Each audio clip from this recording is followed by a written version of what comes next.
Want to speed up your language learning? Get access to all of our best PDF cheat sheets for free. Just click the link in the description and sign up for your free lifetime account right now. Hi everybody, welcome back to Ask Alisha, the weekly series where you ask me questions and I answer them. Maybe. Let's get to your first question this week. First question this week comes from Marvin James Mamorno. Hi Marvin. Marvin says, hello, I am from the Philippines. My question is with regard to the use of an and a. In a sentence, regularly we use an or a depending on the next vowel used. For example, an apple, a basketball game. But how about, for example, our, which has a vowel sound when you speak it, but is spelled with a consonant? Yeah, great question. So the question here is about using an and a when you have words that are spelled with consonant sounds, but that are pronounced with vowels. Great point. So to refresh everyone's memory, we use an before vowel sounds and a before consonant sounds. This is the rule. And the key in this rule is that sound is what's really important. So in your example, you mentioned, for example, a basketball game. So a basketball game. We have that b sound, that's a consonant sound. In your other example, our, yes, it does start with an H on paper, which is a consonant. However, when we speak the sound, we say ow. Right? This is a vowel sound, and this is what really matters. This doesn't mean that every word that starts with H needs to take the an article. We need to think about how the word is pronounced. For example, if we take the word history, which begins with an H, we actually have to use a before it, not an, because the H in history is pronounced as a consonant. This is not true in your example of our. So yes, as you've suggested, we do need to use that an article before words that have a vowel sound. So when you're writing something and you're not sure whether you should use a or an before the word, you need to take a second and try pronouncing that word. Does it begin with a vowel sound or does it begin with a consonant sound? If it starts with a consonant sound, use a. If it starts with a vowel sound, use an. So our is a perfect example of this. Keep an eye out for this when you're writing. I hope that this answers your question. Thanks very much. Okay, let's move on to your next question. Next question comes from Wenceslas. Hi Wenceslas. Wenceslas says, hi Alisha, I'm Wenceslas from Benin in West Africa. Benin is a French-speaking country, but I work in English on an American program with American colleagues. We often use the words checking and check-in, and sometimes checking in. I'm confused. I know in one of your last lessons you explained the meaning of check-in, but could you talk a little more about the difference between them? Sure, okay. So our focus words here are checking, check-in, and checking in. Yeah, we can use these three in very similar ways. For example, you might hear somebody say, I'm just checking, or I'm just checking on this thing, which means I am currently in the process of confirming something. So we can use checking and confirming in work and in study situations to mean kind of the same thing. I want to confirm something, or I want to check the status of something. I want to learn any updates about something.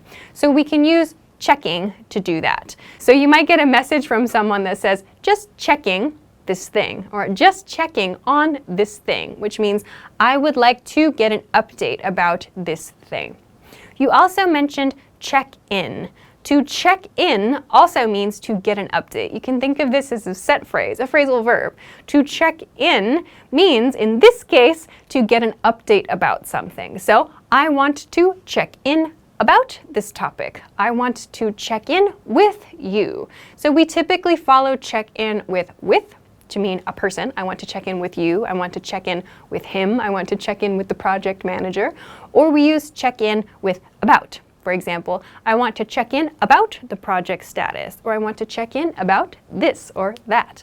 So we typically follow check in with one of those two words, about or with. Finally, the last one that you asked about was checking in. You might see this used just as a short phrase in a message somewhere, like, hey, your name, checking in, which means I just want to say hi, or I just want to send a message to remind you that I exist. That's kind of the feel of checking in. So it sounds like maybe you haven't heard from someone for a while and you want to see how they are or how they're doing. You want a status update. Maybe you haven't heard from that person for a while and you'd like a status update, or you'd like to get some information about what they're doing or what they're working on. You might get a message that says, "Hey, so-and-so, just checking in. I want to see what you're up to these days," or "How is the project?" So we use checking in to do that. So checking, check-in, and checking in all refer to this idea of getting an update about something or getting an update from someone. Yes, of course, there are other uses of checking and check-in too. We can also use check as a verb to refer to confirming that something is correct. For example, can you check this paperwork? Or I need to check this paperwork. Or I had my paperwork checked and it seems it was okay. So this has kind of that feeling of confirming something, like confirming that everything is correct. So we also have this use of check, which means making sure things are correct. It depends on the context, so you need to take a look at the kind of messages you're getting from your coworkers or from other people in your life to determine whether they want an update from you or whether they're talking about making sure that something is correct. Aside from these topics, of course, check-in can also be used to refer to, for example, arriving at a hotel or arriving at an airport to confirm your registration or to confirm your reservation there. For example, let's check in at the airport 2 hours before the flight, or I checked in at my hotel this morning.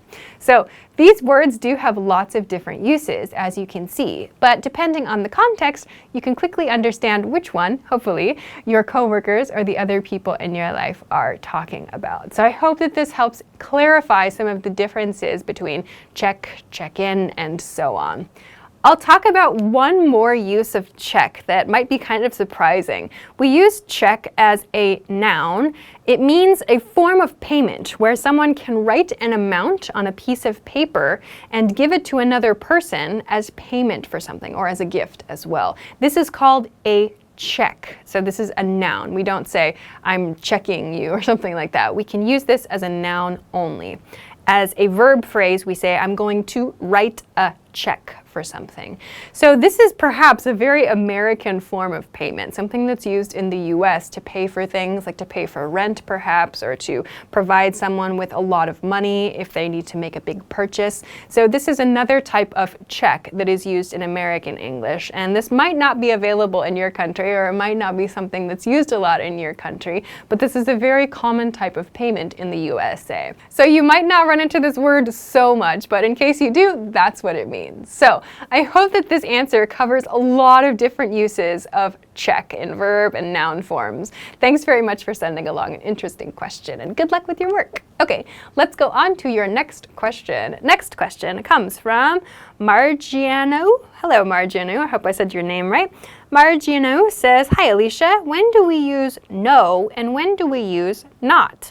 I'm very confused." Okay, well, let's just break this down into very, very simple sentence structures. Of course, we can use no to reject something, to say, "I don't want that," or "I don't like that," right? We cannot use not in this way. We have to use no to reject something or say, "We do not want something." But when we make larger sentences, like, for example, with an adjective or with nouns and so on, we need to think about the differences between these two words. Let's start with not.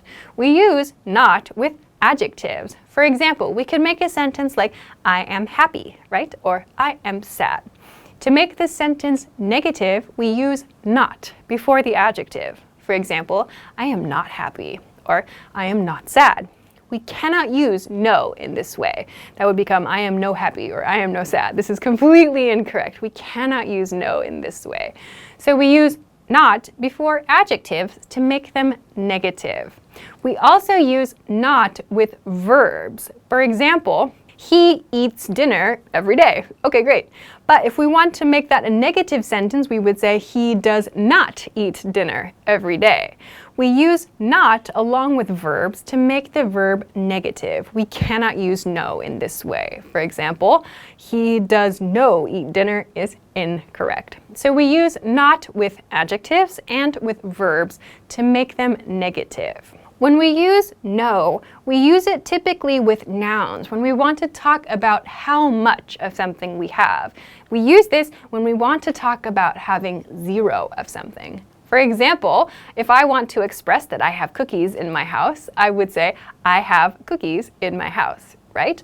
But if I wanted to express 0 cookies in my house, I would say, I have no cookies in my house. So no comes before the noun, cookies, in this case, to express that I have 0 of something. I could not say, I have not cookies in my house. This is grammatically incorrect.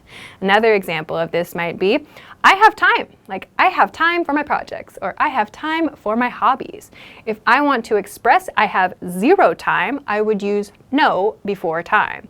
I have no time. I have no time for my projects, or I have no time for my hobbies. This expresses I have 0 time. I cannot use not in this position. I have not time is grammatically incorrect. So to recap really quickly, we use not to make verbs negative and to make adjectives negative, and we use no to reject things or say that we do not want them, and we also use no before nouns to express 0 of something. So I hope that this quick guide helps you understand the basics of the differences between no and not. Thanks very much for the question. All right, that is everything that I have for this week. Thank you as always for sending your great questions. Remember, you can send them to me at englishclass101.com/ask-Alisha. There's also a link in the description so you can find it there too to send me your questions. If you like this lesson, please don't forget to give it a thumbs up and subscribe to this channel if you haven't already. Also, check us out at englishclass101.com for some other things that can help you with your English studies. Thanks very much for watching this week's episode of Ask Alisha, and I will see you again soon. Bye!